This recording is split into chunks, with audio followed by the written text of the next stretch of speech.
family sent the grieving woman to the cowboy as punishment, but she became his greatest treasure. The wagon didn't just leave.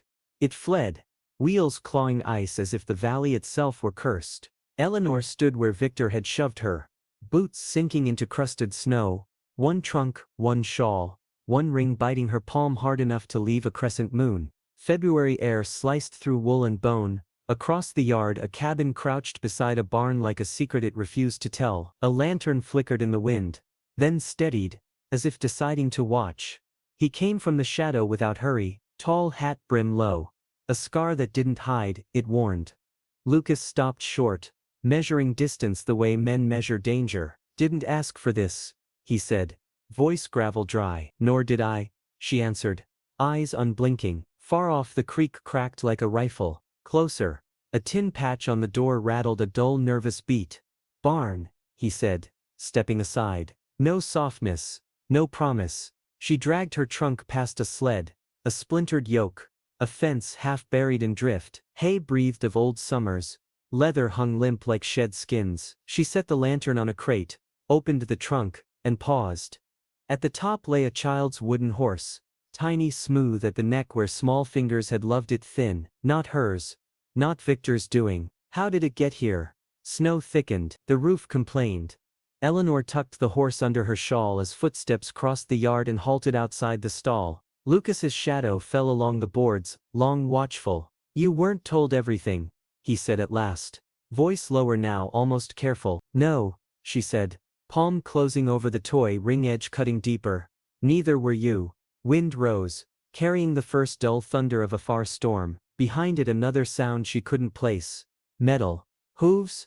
A cry stifled too late. She lifted the lantern toward the gap in the door, and what it lit on the snow made her breath hitch and her plan to flee turn to ash. What happened next will shock you. Eleanor found the toy while reaching past a cracked tin of salt in the warped cupboard.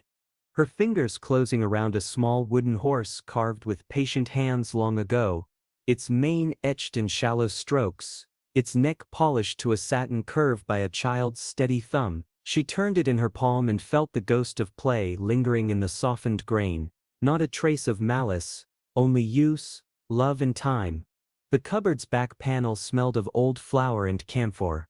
Somewhere in the rafters a trapped draft hummed like a low throat note. She stood very still, the ring on her finger cold as a verdict, and let the little figure rest on her open hand while light from the stove licked the edges, revealing a nick at one ear and a hairline crack along the belly. She had seen delicate carving before on choir stalls and picture frames in town, but this was not ornament, it was a companion built to be held, pushed, pocketed, lost, found and kissed before sleep. She set it on the table beside a tin cup, then picked it up again without deciding to, because putting it down felt like laying aside a letter someone had just begun to read aloud. Footsteps crossed the yard. Wind slid under the door carrying hay dust, leather and the iron tang of a far thaw. Lucas came in without knocking, as people do when silence is the way they have kept themselves whole for too many seasons. He saw the toy before he saw her. His face hardened the way a pond locks in cold, first a ripple,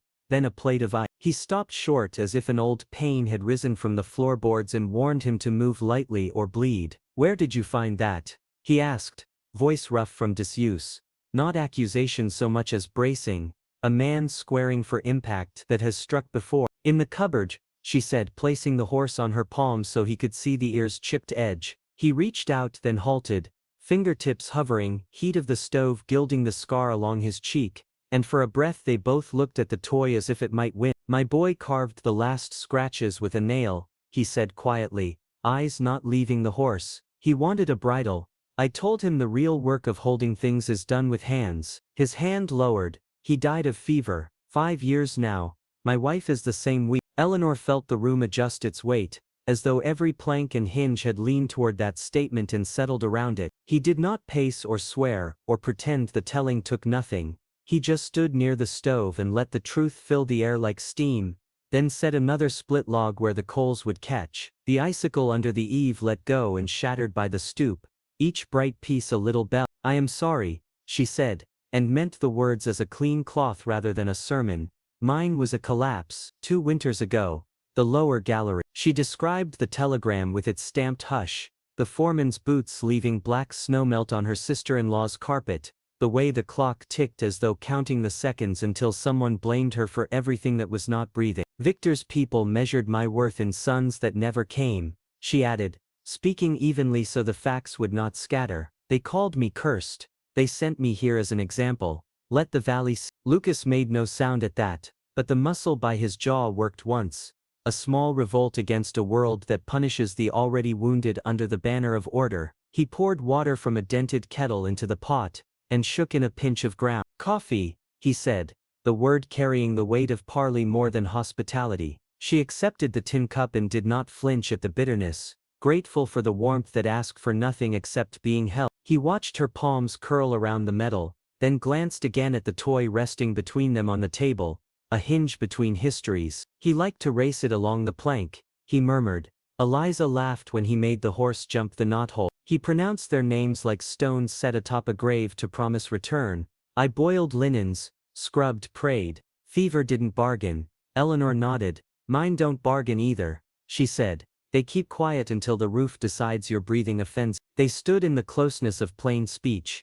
Outside a slow dripping began at the eaves, the first true thaw song after weeks of knives. The sound ticked across the yard and vanished into slush with a promise that roads would soon turn from iron to soup, that boots would suck at mud, that harness leather would soften and warp, that the creek would wake and talk again. Inside heat smoothed the edges of the room. Lucas found 2 stools that did not wobble, set them near the stove, and sat with the posture of a man unused to sharing a seat, but unwilling to stand and loom. He said nothing about the trunk by the wall or the line where she had hung her washed stockings to steam dry. She did not apologize for existing within his space. They drank in careful sips. When she set the cup down, her gaze returned to the cupboard. It was behind the salt, she said, not to explain discovery but to connect her presence with an old domestic chore, to signal she intended to pull her weight in this hard place. He tipped his hat back a fraction and allowed the smallest wash of ease to Then the salt will live in front, he answered.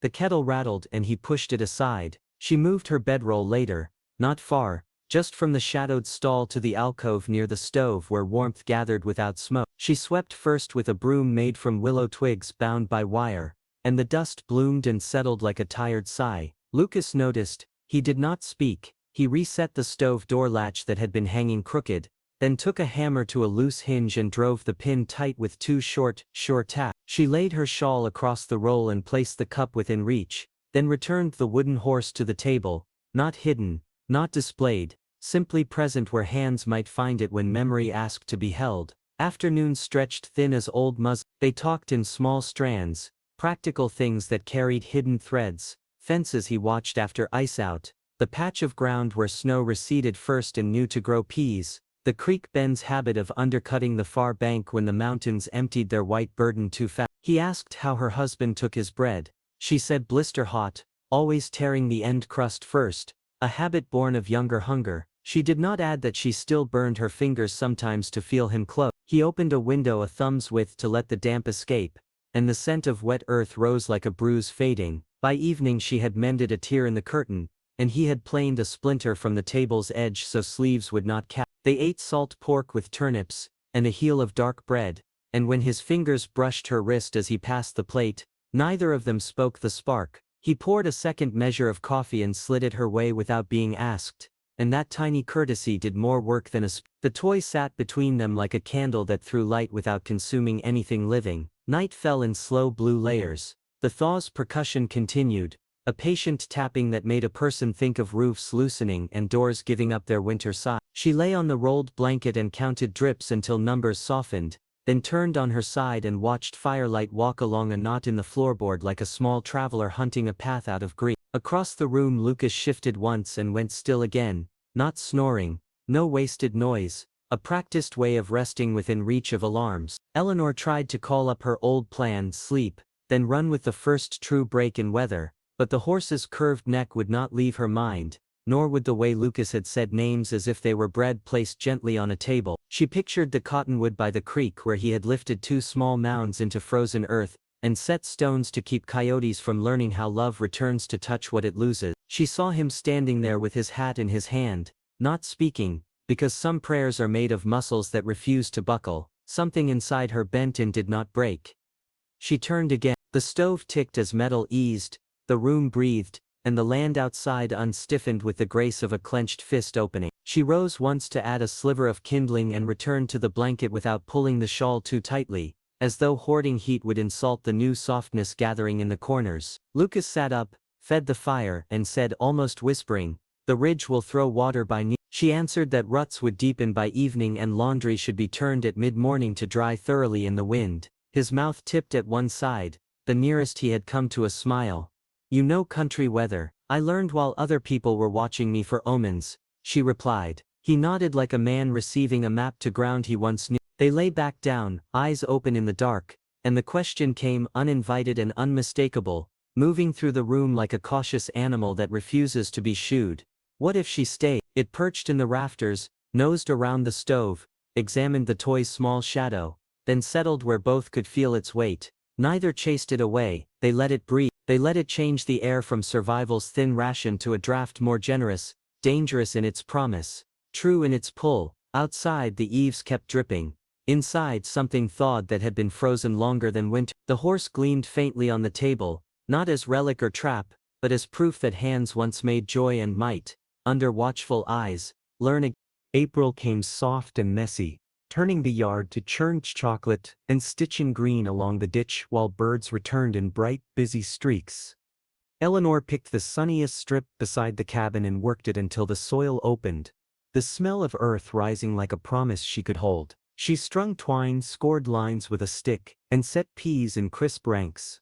Onion sets followed, then a dusting of carrot seed, then beans planted near poles Lucas had trimmed from saplings. She watered from a bucket with slow tilts so the seeds would not float, tamped the edges with the side of her hand, and laid a thin mulch of straw scavenged from the barn's driest corner. Mud licked her boots and painted her hem. When a red-winged blackbird trilled from the willow, she felt the sound land in her chest like a match catching.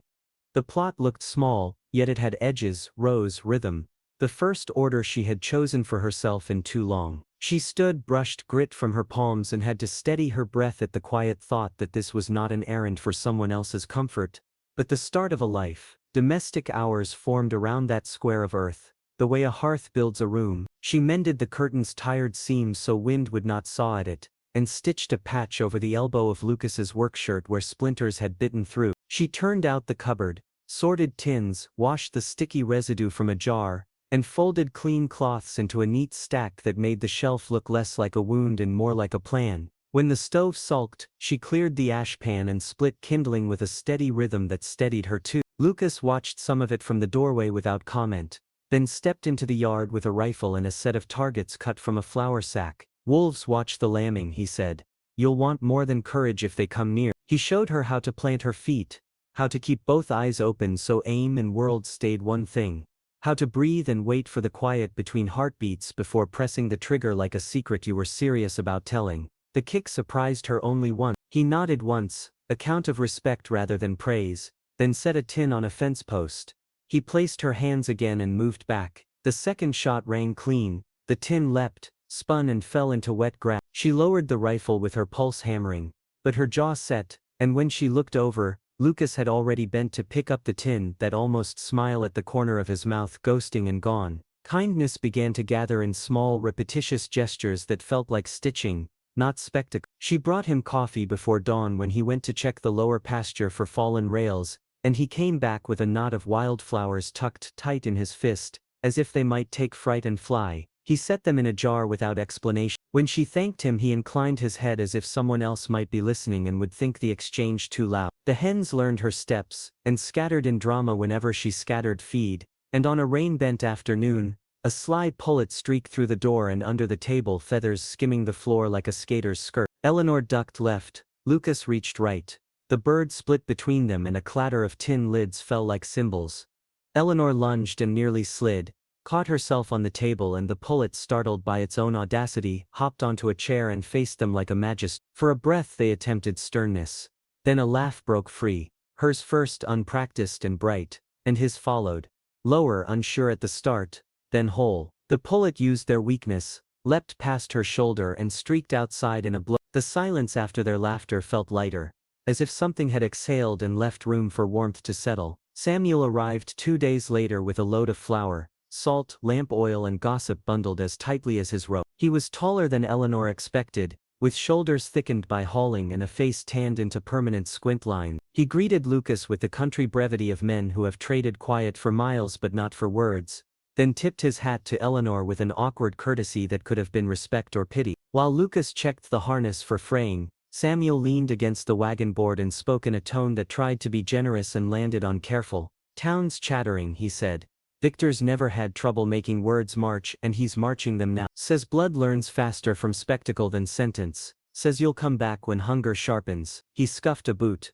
"I don't repeat that to salt a wound, you should know the road as it lies." He handed over a packet from the mercantile, then added a sack of nails he said had been overordered, though the price line he quoted sounded like mercy. Eleanor thanked him and stacked supplies by the door, weighing each item's use and each syllable's. After Samuel left, the yard felt more exposed than before. The breeze carried a faint church bell from town, and with it the imagined faces of women she had once sat beside on wooden pews, lips composed, hands still, minds busy with inventory not of grace but of other people's compliance. Heat from the stove had no trouble filling the room, warmth between them thinned. She watched Lucas coil rope with the patient economy of a man who prefers function to declaration, and felt dread skitter through her ribs at the thought that she might be the poison they had poured into his well. She set a cup in front of him and said, voice steady, "I can go." He looked up quickly, as if she had shouted. "I don't live by other people's opinions," he said. "Not hot, not heroic, just true. They used to think I was hollow because I work quietly and keep to myself. When I was a husband, I was too loud about loving. When I was a widower, I was too silent. If I keep turning circles to suit them, I'll forget which way the mountains stand." He let that settle, then asked, "What do you want?" The question felt heavier than the rifle. She opened her mouth, found that simple honesty would not break the room and said, "I don't know yet." He nodded as if that were a map he trusted. "Then we'll find out while the peas climb," he said, and returned to oiling the rifle's moving parts with a focus that respected the power he held and the life beside him that might need it. She went back to the garden and the ground held the day's warmth, a thin blanket against the evening's breath. She ran her fingers along the line where green needles of onion had already lifted and felt ridiculous pride at the way life came up when asked. The birds stitched the dusk with last songs, frogs tried out bass notes in a rhythm that sounded like courage learning a beat. At the bucket she rinsed her hands and caught her face in the water's shaken mirror, saw mud, wind-reddened skin and a steadier gaze than winter had allowed, and for a moment she knew the woman looking back. The cabin glowed softly through oiled paper paint. Inside she put away the last cup, straightened the folded cloths, and paused in the doorway to listen to the world settle. She could hear Lucas out by the north fence where Thaw and a hungry elk had pushed a rail loose, the dry click of nails in a tin, the rasp of wire, the brief hiss of his breath as he pulled it tight. She leaned against the jamb and let the sounds braid with the garden's small announcements until the separate threads felt like one durable thing. Have you ever found hope in unexpected kindness? Reflect and share in the comments to connect with others on this journey. That night she watched him mend the north fence by moonlight. In his steady patience, she saw a stronger reflection of herself, and the fear of staying bent toward choice she could claim. She lay awake, listening to owls and Thaw, letting tomorrow inch closer without permission or anyone else. Thunder cracked as if inside the cabin. Rain drummed the roof. Wind clawed at the eaves. And the room seemed to sway on its own frame. Eleanor woke inside the mine again. A rush of choking dust. A roar folding time in half. Boards grinding. Breath turning to grit. She reached for a ladder that did not exist, and cried out before she knew she had a voice. Lucas was already up. Blanket thrown aside, bare feet on the plank, the stove's ember light painting his cheek's old scar. "Eleanor," he said, not loud, certain as a handrail in the dark. She caught his forearms, and the world steadied, because his body held still. "It's collapsing," she gasped. "I can't get out." He did not argue with what her mind insisted was true. He sat on the floor, back to the wall, so she could anchor against something unmoving. Her forehead found his shoulder. She counted his breathing until the present returned one breath at a time. "Tell me where you are," he said. "Here," she said at last. "Good," he answered. "You're not alone underground. You're in this room." Rain settled into a steadier rhythm. Her hands unclenched. His opened where she had gripped. It raids me in sleep, she said.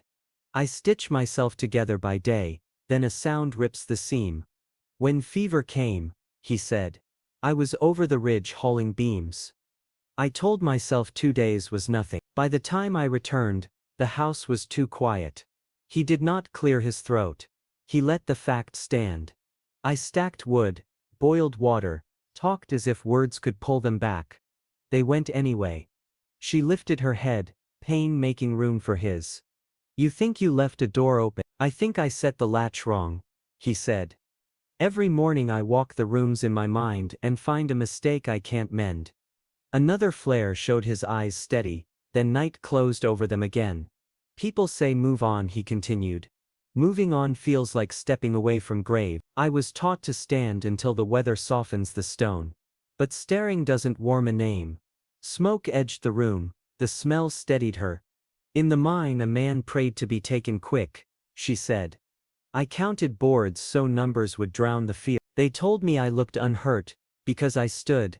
I see the breaks, Lucas said. Even when you hold still. Silence spread, full rather than empty. He poured hot water from the kettle, and pressed the tin into her hands. Confession makes a place where breath moves, he said. Speak or rest, I'll hold the room. She told him about the telegram's hush, boot prints melting into carpet, the family verdict handed down without appeal.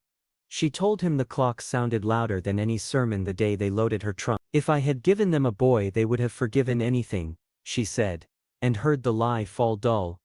As if loss answers bargains, he said. She nodded. If I had held the roof up with my hands, they would still say I let go.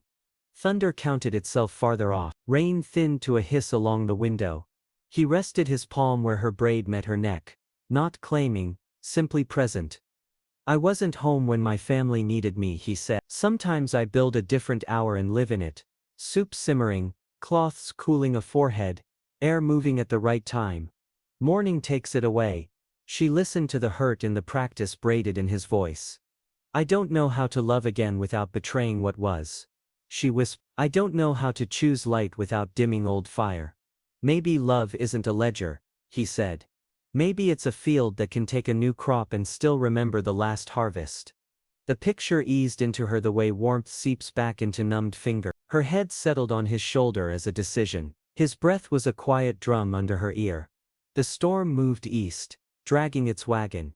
The stove ticked like a cooling engine. They talked the rest of the night in low strands that didn't need polish.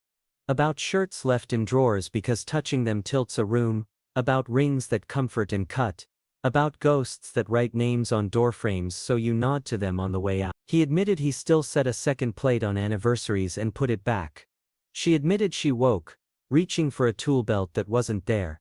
The hard part isn't remembering, he said. It's letting memory stand beside what grows. In moments of shared pain, have you discovered strength in vulnerability? Pause here, think about your own scars and how they've shaped you, then join the discussion below. The cabin breathed with them. Her hand found his heartbeat and stayed, not to claim, only to know. His chin touched her hair once. Almost a blessing. Dawn loosened the dark and penciled a gray edge on the window. They did not move until the light was actual. Then awkwardness arrived. Quick and she smoothed her skirt, he found his boots. Both understood that nearness had changed how the air fit. He opened the door and stepped into the rinsed morning as if to greet it with empty hands. Eleanor washed at the basin, watched her reflection steady in the ripple, and tied her hair with careful fingers, arranging herself around a truth not yet named. She set the kettle and carried seed to the garden, so her motions would not betray a tremor. Lucas rounded the cabin with wire and a hammer, a habit returning to work. They met by the pea rows. The robin by the poles hopped twice and waited. She knelt to feel if the soil held last night's rain. He crouched to see if runoff had chewed the fur. Their hands reached for the same stone, brushed, paused. The jolt felt like stepping onto a narrow log over fast water balance. Risk. A breath drawn and held. She withdrew first, not rejection, only surprise. He steadied the stone at the edge of the row. We'll need a string, he said. She nodded and pulled twine from her pocket. They worked without looking directly at each other. Voices small, motions exact. A call and answer of tasks that built a wall against panic. And an opening for something else. Sun slid to the garden's corner, wet leaves flat. The silence between them changed shape. No longer the hush of strangers, but the careful quiet of people who have told each other the truth and lived through the telling. He handed her the hammer and for a second both held it. Breakfast, he said, testing the word for gentleness. Yes, she said, and found she could meet his eyes without falling. He turned toward the door. She followed, feeling the morning sit differently on her shoulders. Lighter not because the past had shrunk but because the room around it had grown. Inside, steam veiled the stove, and the wooden horse on the table caught a weak blade of sun. She set out 2 cups. He measured the grounds. Neither spoke an apology for the night nor an explanation for the touch. They didn't need to. The thunderheads were already miles away, but the rain left a shine on the yard that looked like the beginning of a map. She glanced at the garden through the pane and knew that planting had meant more than food. He saw his mouth tilted in the bare start of a smile as if some part of him had decided that guilt could sit and love could stand. And both would be allowed to breathe. They ate in a quiet that held charge and ease together. When he reached for the salt, their fingers met again, deliberate this time. They didn't flinch. Outside, the day unspooled. Inside, 2 people who had learned to live with ghosts made space for the living. And for once it did not feel like betrayal. Today, heat trembled above the flats when Eleanor saw dust boiling on the eastern track, a tight brown plume moving with intent. She shaded her eyes and knew the lead rider by posture before the face. Victor, heels jammed, jaw locked. Reins sawing little jerks of control. 6 hired men drifted behind him with rifles slung and expressions that said they preferred wages to causes. Lucas stepped from the barn with the steadiness he used for storms. Hat low, hands empty, body turned so he could see Eleanor and the riders together. Victor halted in the yard as if planting a flag. "Come down," he called. "You have duties where you belong." Eleanor walked to the center and let the dust settle on her hem. "I belong here," she said. Victor's laugh held no mirth. "Living as his woman stains our name. You will return, work the family land under supervision, and stop parading disgrace."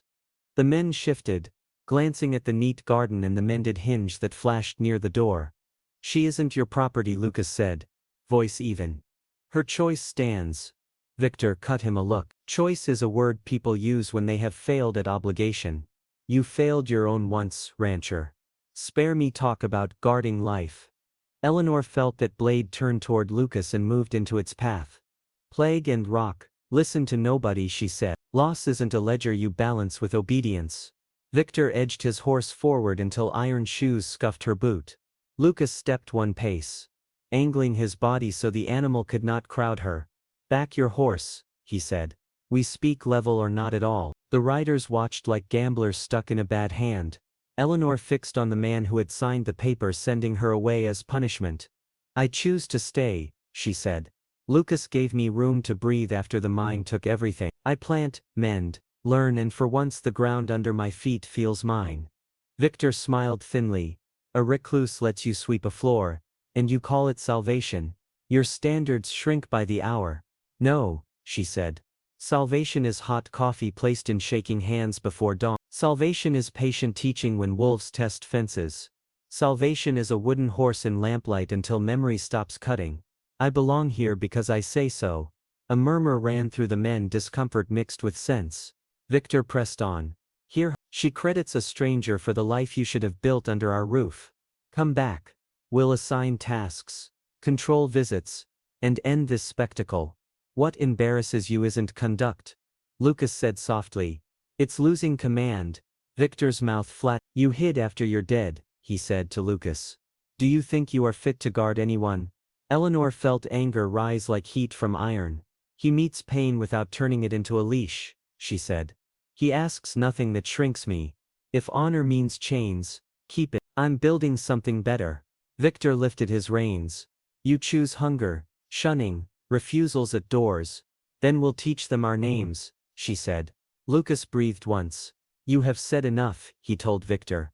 "Leave this boundary intact." One rider studied the ridge snow rather than the yard. Another fiddled with a cinch just to be busy. Victor surveyed the scene, the straight garden rows, the swept step, the coupe door propped by a river stone, and sneered, "A few chores will not save you from the weather." The sun burned down until the air looked like glass. A fly ticked across Eleanor's temple. She did not lift a hand. "Refuse," Victor said, "and I'll ruin the trade that touches this valley. I'll push the sheriff, press the minister, and make Sunday speak your shame." Eleanor knew the shape of that threat. Counters gone silent, help withheld, polite knives. She also knew the shape of breath when fear sits heavy. Today her lungs are still filled. "Say it all," she answered. "You don't say who I am." Lucas set his stance without flourish. "That's enough," he said. "Ride." Victor jerked the reins so his horse danced and threw dirt. "By harvest you'll beg," he said. "Mercy will depend on my mood." He wheeled away.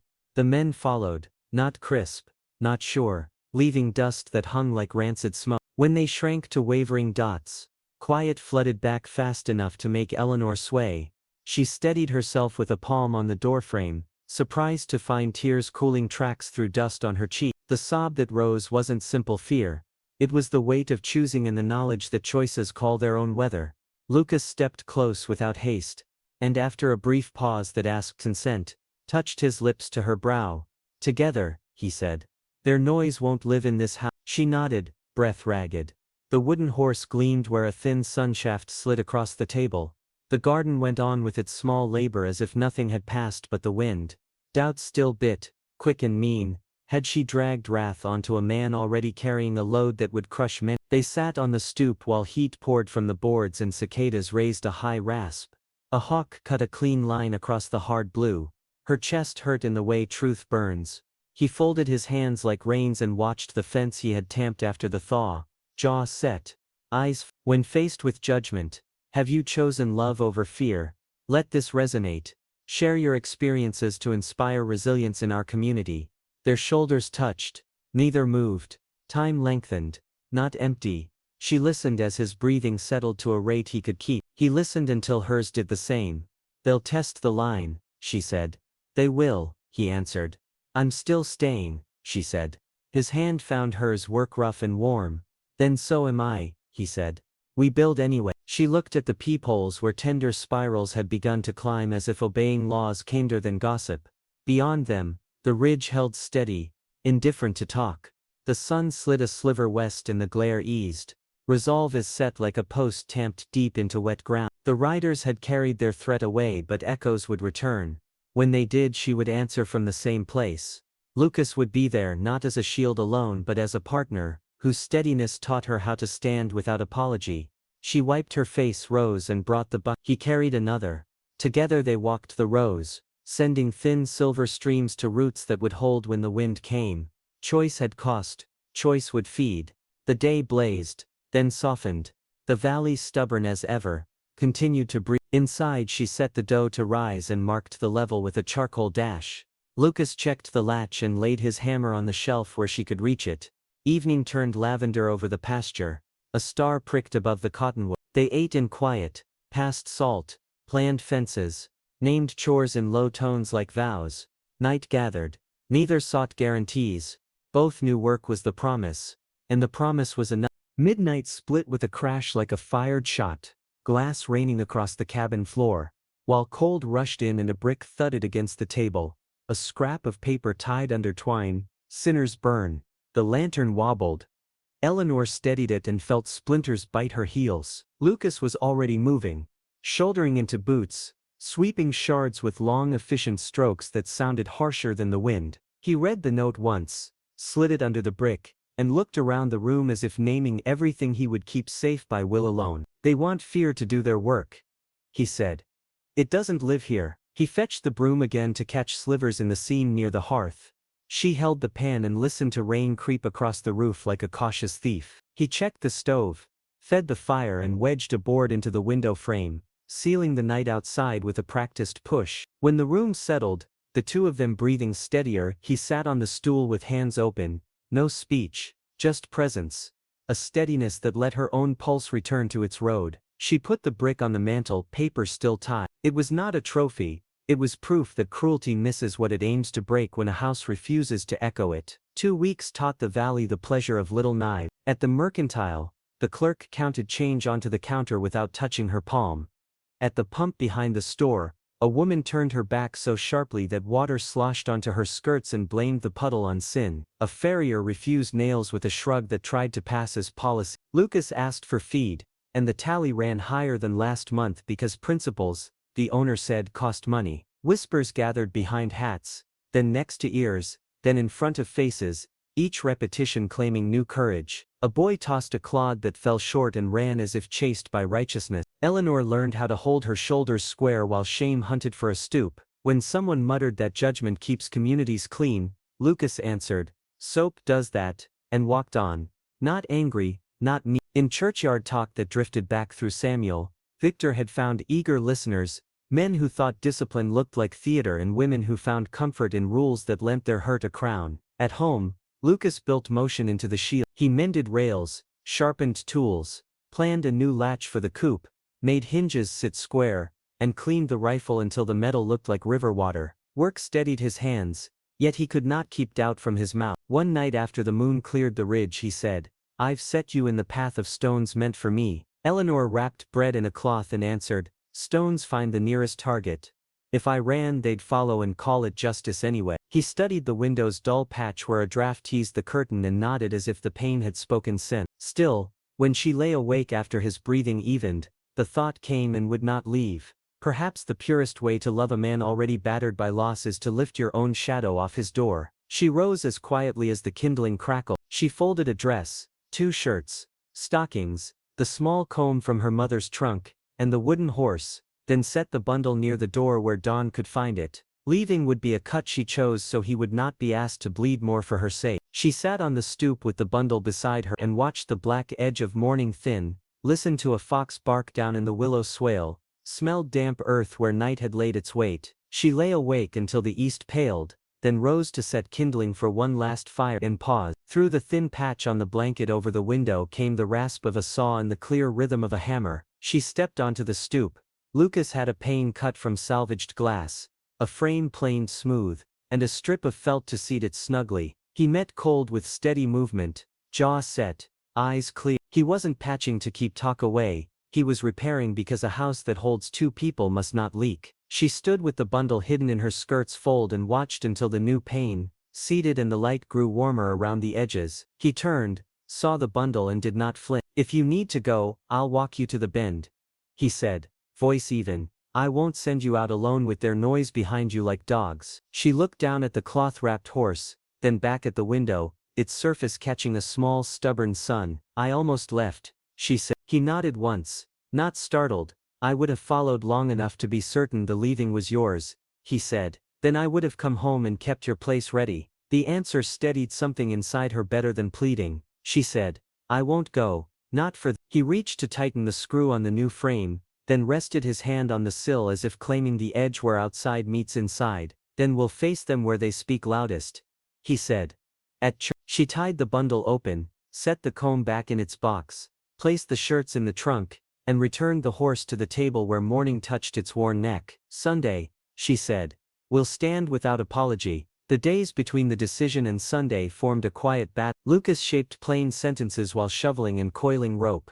"We didn't begin in sweetness, we learned to stand. We owe no repentance for surviving. She is my partner. Anything false," he dropped. Eleanor washed her one good dress, stitched a cleaner collar from muslin, mended a hem, and pressed creases with a warmed skillet. She braided her hair smoothly, practiced holding her chin level, and practiced breathing steadily when doorways filled with eyes. In the yard, she tested shoes on ruts so the walk would not strain her ankles. He oiled the saddle not because he planned to ride to war, but because care is how people meet trouble with dignity instead of noise. They ate plainly, slept lightly, rose before first light, and let purpose do what easy days cannot. Night before the walk to town, the sky went clear and tight, stars pricking through in rows so sharp they seemed nailed. The cabin looked smaller than it had looked in winter because purpose had stretched them and left less slack inside. Eleanor folded the dress over a chair and laid a shawl beside it. Lucas set the hammer on the shelf where she could reach it, set the rifle where he could reach it, then opened his hands empty. She blew out the lantern until only the stove held a soft core of glow. The brick sat on the mantel, quiet as a cooled threat. Rain smell had left, sage lingered. They stood close without reaching because reaching would have been too easy and not enough. In the dark, she found his shoulder and let her forehead rest there, and he answered by wrapping an arm around her with care that made her breath slow. They did not make vows, they made space where vows could live. He spoke into her hair, a murmur of the words he had shaped. I will say your name without apology. She answered that shame belongs to people who write it on notes and throw it through windows, not to those who refuse to lie. He said he would not bow for approval that costs a soul. She said she would not bargain dignity to buy a seat on a pew. The house listened. The ridge held its black line. The owls worked their silent map over the pasture. The dark night of the soul did not blow past like a storm. It narrowed to a fire's steady heart and stayed until both were warm enough to meet morning. When sleep came, it came because two people had decided to walk into a room full of judging voices, with heads level and names spoken plain, and because deciding together makes sleep possible even under a roof that weather tried to rattle. Dawn, when it arrived, touched the new pane first. The glass took light without complaint, and the cabin, still bruised and still whole, breathed with them. They entered the church hand in hand beneath rafters darkened by winters of breath and lamp smoke, boots striking a steady beat while every head turned as if wind had moved through grain and ordered each stalk to face the same way. The hymn withered, the last note hanging like a held breath, and pale panes through cold rectangles across boards rubbed by generations of heels. Lucas inclined his head to the minister and did not search for shadows. He stopped at a middle pew with Eleanor beside him, the wooden horse tucked inside her shawl like a private anchor, and the silence grew thick enough to feel. Victor rose from the right side where his people sat tight as a fist, mouth set, coat sharp, voice pitched to carry as he announced that dishonor had walked in, that sin had taken a seat, that a widow banished for shame had chosen to live as a hermit's woman, and that a community founded on order would not bend for spectacle. Murmurs rippled. A hat brim dropped. A child was hushed. Lucas stood without hurry and faced the room, hands open, voice level, saying he would not let lies harden into law, that punishment had been the intent from the beginning, that a family sent a woman to the valley as an example to frighten others into silence, and that what people saw in the cabin was not scandal but an honest partnership made of work, bread, mending, teaching, patience and shared grief that refused to turn cruelty into virtue. He said the town had watched him mourn, had watched him go quiet, had called quiet failure, then had tried to weaponize his solitude.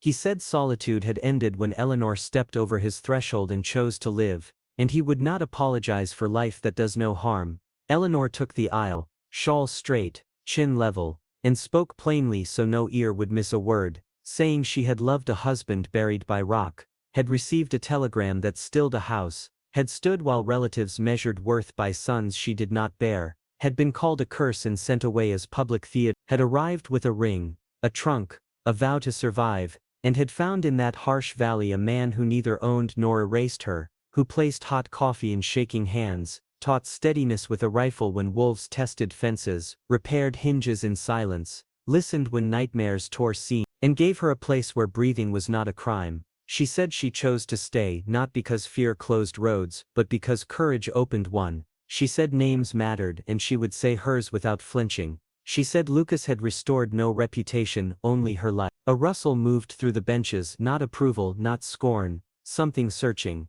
The minister, thin and careful, stepped forward and asked for quiet that could carry meaning. He spoke of beams and moats, of forgiveness, of people who once gathered with stones and were told to examine their own hands before throwing anything that breaks what pain has already cracked. He looked at Victor and asked whether his talk of order healed or humiliated. He looked at Lucas and Eleanor and asked whether the bond they claimed would be guarded with patience as steady on hard days as on soft ones. Said the room had a choice between performance and compassion, and warned that a church trained to cheer punishment wears Sunday clothes over weekday cruelty. Some faces tightened and turned away. A man in the back shook his head, and left with boots loud enough to register his verdict. Two women followed, whispering that lines must hold, yet others stayed and straightened, and Samuel, hat in his hands, said aloud that work he had seen done in that cabin looked like decency to him. Victor laughed without humor and stepped into the aisle, pointing a rigid finger at Lucas, calling him a coward who hid after fever,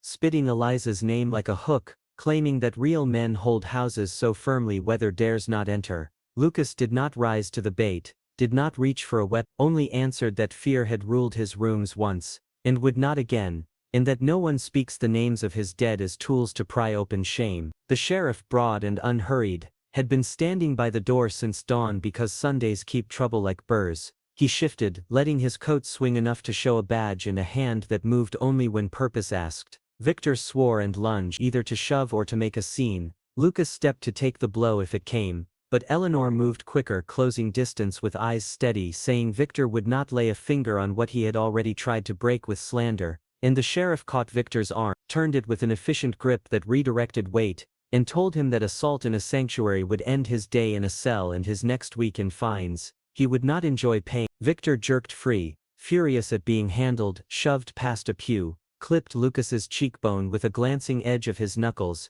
and the room gasped at the bright line of blood that welled. Lucas did not retaliate. The sheriff stepped between men, palm out, voice on, ordering stillness. The minister lifted his hands and called for prayer, not as a curtain but as a command to breathe.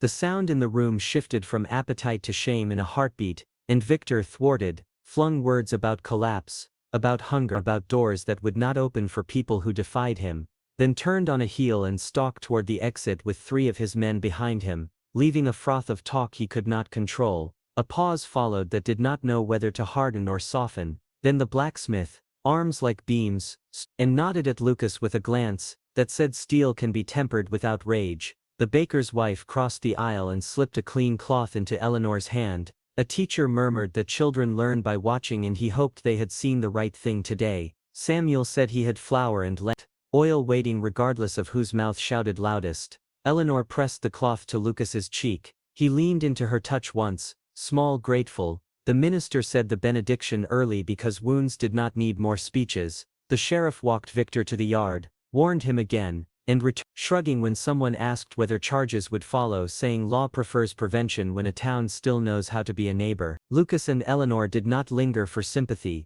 They walked out the same way they had come in, side by side, not hiding the stained cloth, not an inch bowed, and received small nods like seeds along the aisle. In the yard, wind cooled hot faces. The bell gave a single accidental note when a rope twitched. The sky hung a hard blue without a cloud. Blood stung, pride did not swell, resolve settled. They passed a woman who had once treated Eleanor like furniture. The woman looked down, then up, and not quite smiled, and that was enough to mark ground gained. At the edge of the steps, the sheriff touched the brim of his hat and told Lucas to let the cut be cleaned again when they reached home. Lucas said he would and thanked him for hands that would not let a room forget itself. The sheriff grunted that towns need reminders and walked on. Samuel waited with the wagon and asked whether they wished a ride. Lucas shook his head because walking steadied legs that had been standing under judgment. Eleanor said she would carry the wooden horse all the way back, not hit. A small witness to lives held with care. Samuel said he would drive behind them part of the road just in case some bold foolishness tried a second act. They thanked him, stepped onto the lane and began the long bright walk toward the valley. They were bloodied but unbroken. They were not triumphant, not crushed, tied, neither to applause nor to scorn. They were 2 people who had spoken names without apology in a place where names had been used like stone. The battle was not finished. The talk would grow, gestures would harden, doors would open or not, but the ground had been held, and that was how people start to win what matters.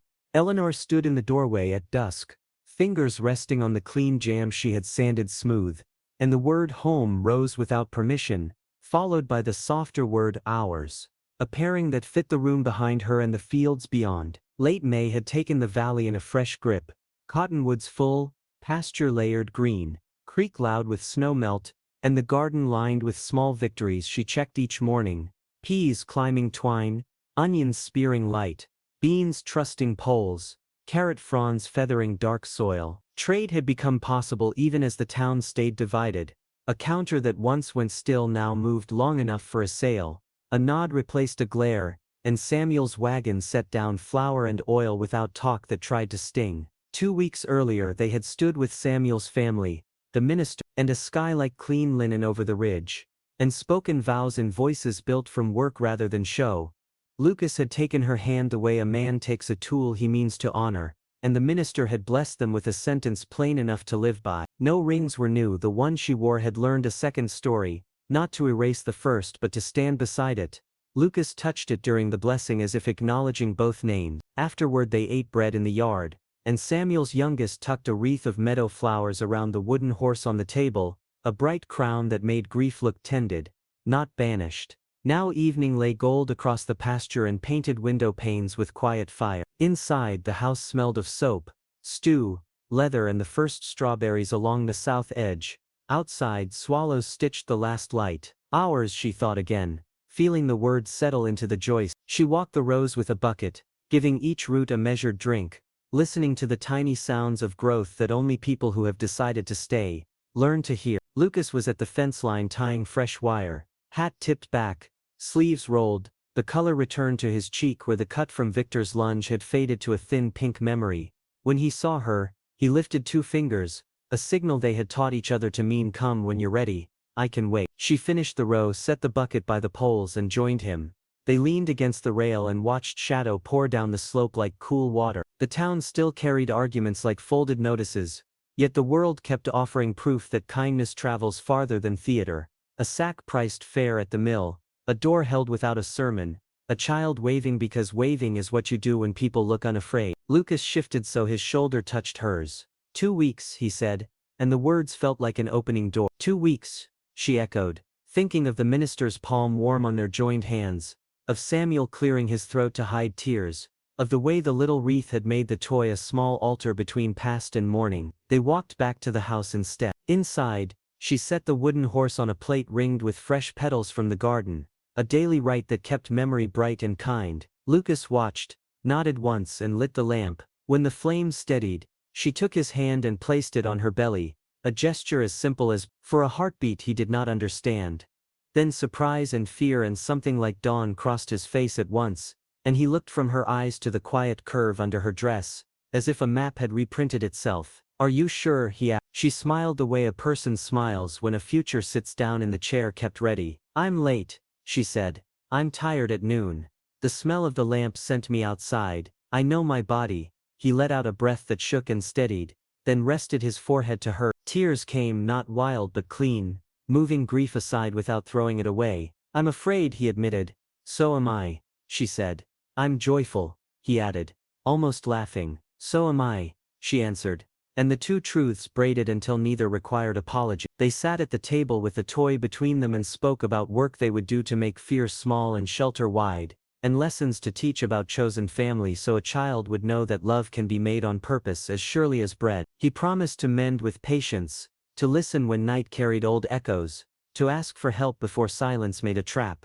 She promised to turn toward him when storms rose, to keep the door open for good neighbors, to make a home that tells the truth and feeds whoever sits down hungry. They rose and stood in the doorway as the day closed, between hearth and land, 2 lives that had survived separate winters now standing in one weather. We saved each other, Lucas said.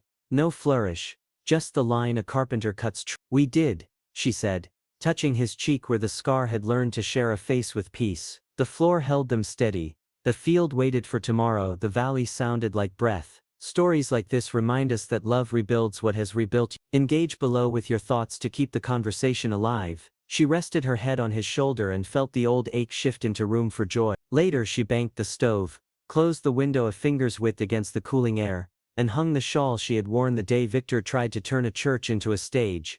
It looked smaller, and she realized the weight in those hours had not been cloth but other people's hunger for rule. She set 2 cups for morning and left the grinder for dawn because some joys deserve a fresh beginning. They let lamplight circle the horse, the pedals and 2 cups. Before sleep they said the names of those who had gone, not to summon sorrow but to weave a bridge for blessing to cross. When the lamp went dark the house did not feel small, it felt exact, built to the measure of the lives within. She lay awake a while imagining small fingers on the toy's smooth neck, first steps between chair and table, a voice learning mountains and creek and garden, and the sound of 2 people saying yes each morning. She was not naive about storms. She knew talk in town would curl back and try again, new doors would open and close on schedules she could not fix, new fear would knock and try to explain itself as wisdom. She also knew the door they guarded would admit mercy before judgment, and that the valley once cruel with winter, had learned their names and was practicing kindness. Morning would bring work, the kind that makes bread and builds a fence and lifts a child to the light. Ours, she thought as she drifted, and the word fit the world, complete. Home is not walls or a deed, it is the slow living braid of choice. Work and mercy tied fresh each morning by hands that keep showing up. That is the truth Eleanor carried as the valley pressed through spring into breathless summer. She learned the sound of confidence in a floorboard that no longer creaked, because someone cared enough to plane it true. She learned that bread rises better when laughter shares the room, that offense holds longer when voices stay gentle, that a scar warms when named without fear. He found that grief behaves like weather, never fully gone, always able to surprise, yet it loses its tyranny when someone walks beside you with steady breath. They built small rituals that looked like nothing and did everything. 2 cups set each night like a promise. A whispered tally of kindness before sleep. A noon check on the garden even when storms threatened.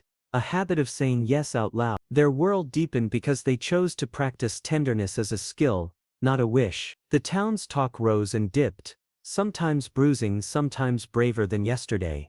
Doors that had snubbed them opened a crack for trade.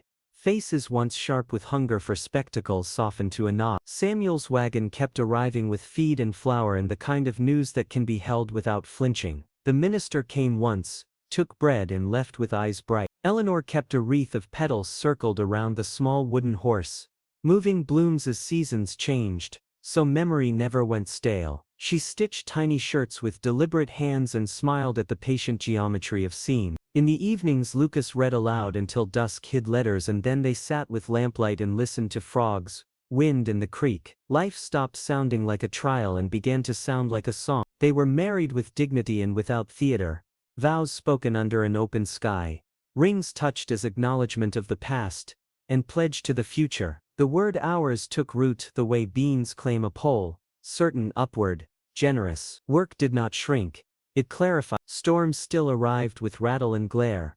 Wolves still tested edges, yet courage learned where to stand because love had built a floor.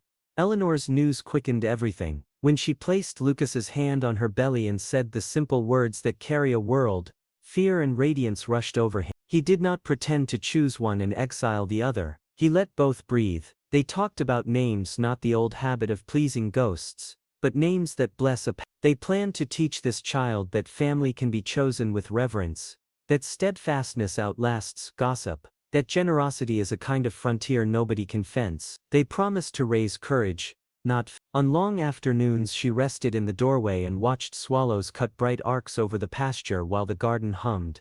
She whispered, "Thank you for the gift of ordinary days." She knew how costly ordinary can be. Lucas brought cool water to her lips and placed his palm at the small of her back without words. He learned the map of caretaking by paying attention. Together they kept making the house a home, shelves waxed smooth, hinges that refused to squeal, a cradle plan penciled on scrap and sanded to satin. Sometimes the valley tested them with echoes of old meanness, a look over a shoulder, a remark tossed toward the pump. They met it with steadiness rather than theater. When kindness appeared they thanked it and sent it onward. When the sting arrived they named it and let it pass without building it a chair. The ground they had held in the church held still, and sprouts became roots. Home, they learned, is what you defend with patience and build with delight.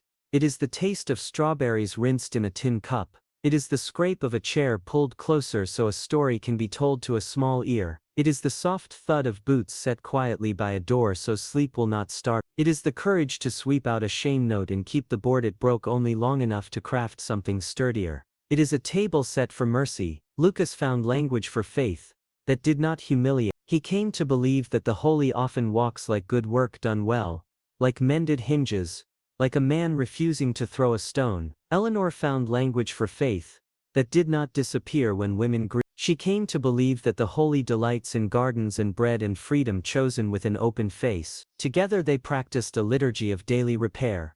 Confess harm, fix what can be fixed, forgive what cannot yet, return to the field. When the first thunderheads of summer stacked over the ridge, they stood at the threshold and watched light walk the fields. The house smelled of stew and fresh soap. The cradle waited in a corner warmed by the afternoon sun. Eleanor slipped her hand into Lucas's, and felt the same quiet spark she had felt the night fear loosened. They had saved each other, not by erasing pain but by teaching it to sit while love worked. They spoke about the child as if speaking could make space, and it. They spoke about the town with a generosity that refused to become naive. They spoke about the dead with tenderness that welcomed blessing. They spoke about the future as a set of days to be met with integrity, bread and courage. Between words they rest. Neighbors began to approach without flinching. A blacksmith's wife asked about beans. A teacher offered a stack of primers. An old man left seedlings by the fence with a note that said simply, "For your rose." None of it erased ugliness. All of it insisted on a kinder frame. The valley, once an exile's sentence, had become a witness to slow redemption. Through it all the toy horse kept its vigil, surrounded by petals, shining with a patina made by many hands. Eleanor held it beside her belly and whispered, "Little one, here is proof that love can outlast winter." Lucas touched it too and did not look away from tears when they came. They were not ashamed of softness. They had performed grief in the key others demanded. As sunset turned the grass to coins, they stepped outside and stood between hearth and land, palm to palm, eyes level, breathing the same calm air. They did not need a crowd or a decree. They needed the truth they had earned. That home is built by love that chooses, by faith that steadies, by work that heals. Stories like this remind us that love rebuilds what has rebuilt you. Engage below with your thoughts to keep the conversation alive. If Eleanor's journey from punishment to treasure stirred your soul, hit subscribe for more tales of frontier hearts finding wholeness. Share this story to spread hope. Your like could change someone's day. Join the revolution of real stories that heal.